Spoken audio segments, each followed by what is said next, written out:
Okay, on this part, what we're going to discuss is the diseases that involves our cholesterol in connection with our heart diseases. Okay, so we have what we call the formation of atherosclerotic plaque, and this is due to the formation of or the deposition of our fats, no, of our fatty acids in the blood vessels, no, that can lead into what we call atherosclerosis, which was mentioned to you a while ago. And take note, guys, that atherosclerosis, no, or the formation of this plaque or of this atherosclerotic plaque is will begin in early childhood, no?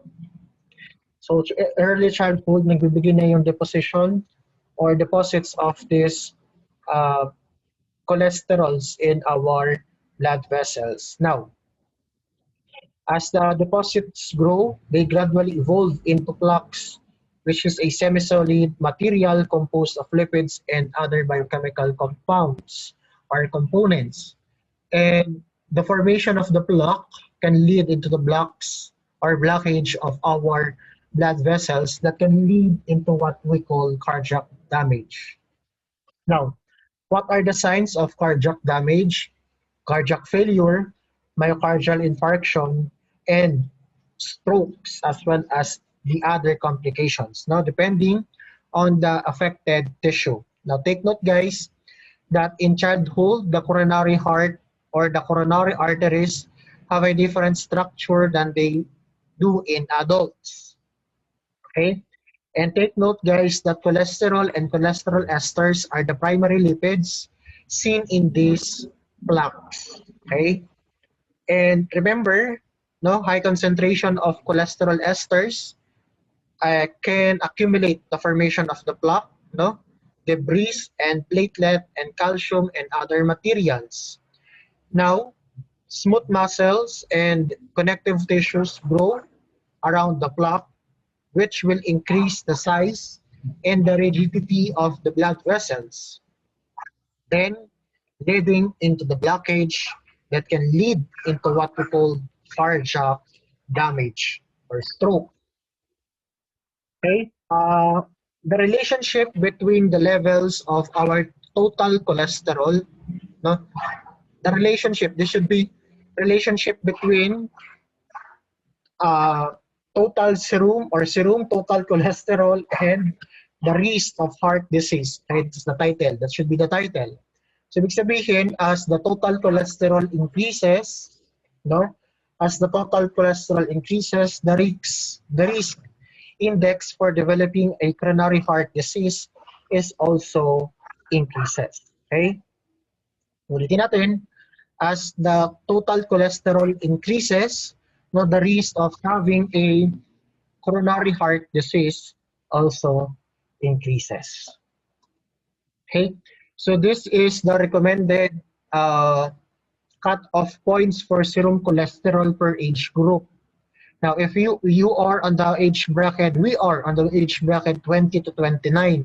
So, ibig sabihin, if our total cholesterol is greater than 20 or 200 milligrams per deciliter, you are at a moderate risk of developing coronary heart disease. Now, if your total cholesterol is 220 milligrams per deciliter, you are at a high risk of developing coronary heart disease. And your parents is 40 and above, no?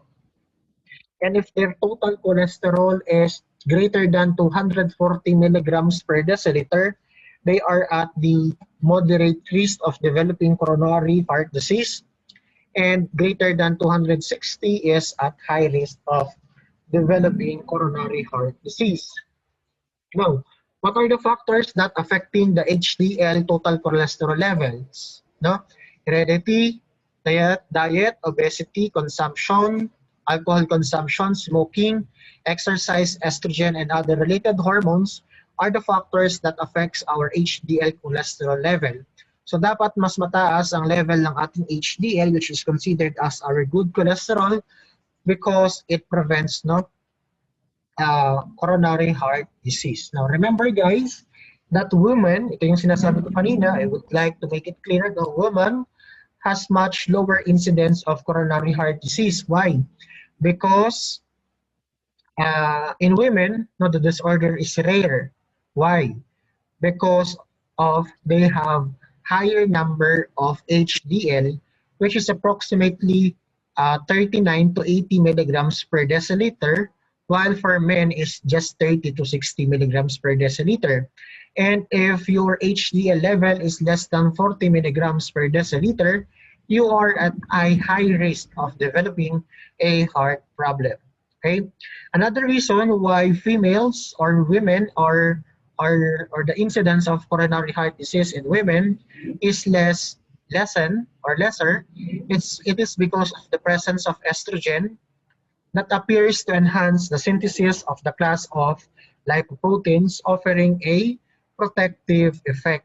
Oh, galing naman ng mga babae, no? May protective effect sila, particularly to the premenopausal woman. Okay? Now, some researchers says or stated that as the LDL levels decreases, the risk of developing coronary heart disease also decreases. However, these are just a research, no, these are research, but lesser clear or less clear. Hindi naman ganun kaliwanag ang kanilang conclusion, but tend to be evident. Totoo naman, as the LDL decreases, lessen din ang chances of developing coronary heart disease or heart problem. Okay, so pagtaas naman ng HDL, pagtaas din ng less or pagtaas din ng chance na hindi ka mag-develop ng coronary heart disease. Now, we have here the JCN classification of hypertension. Okay, normal. This is the new classification, the JNC9 classification of hypertension. Kapag daw ikaw ay 120 or less than 120 to 100 less than 120 ang systolic, ang diastolic, and 80 ang systolic, no? You have a normal blood pressure. Normal ang iyong blood pressure, no? Wala kang hypertension. Ngayon, kapag naman daw ikaw ay 120 to 129, no? You are considered as elevated or pre-hypertensive. Okay? Stage 1 hypertension is 130 to 139 over 80 to 89 milligrams per deciliter. Millimeters mercury, I'm sorry. And then stage 2 hypertension greater than 140 to greater than 140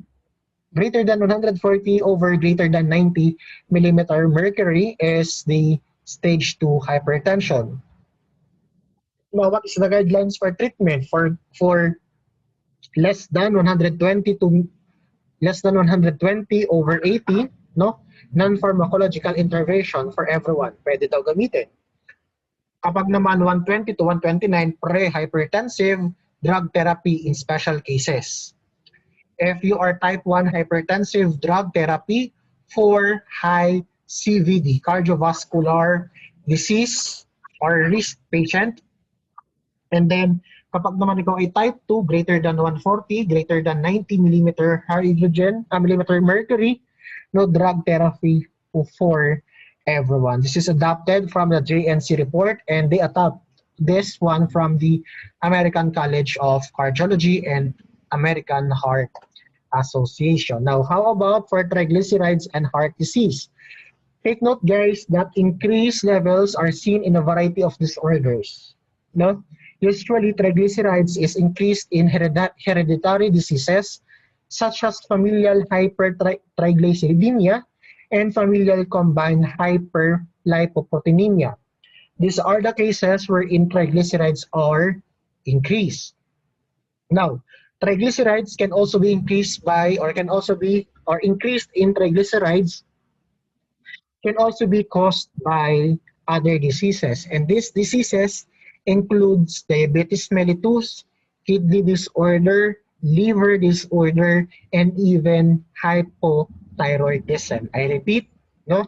Increase in triglycerides can lead into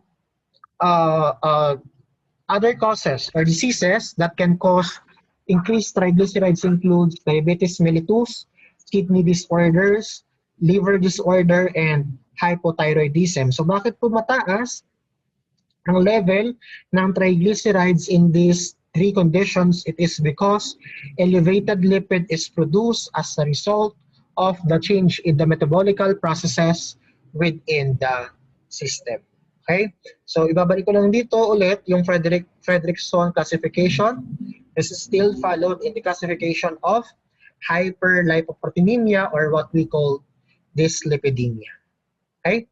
So thank you, and I hope you understand what I've discussed. God bless you all. Stay safe.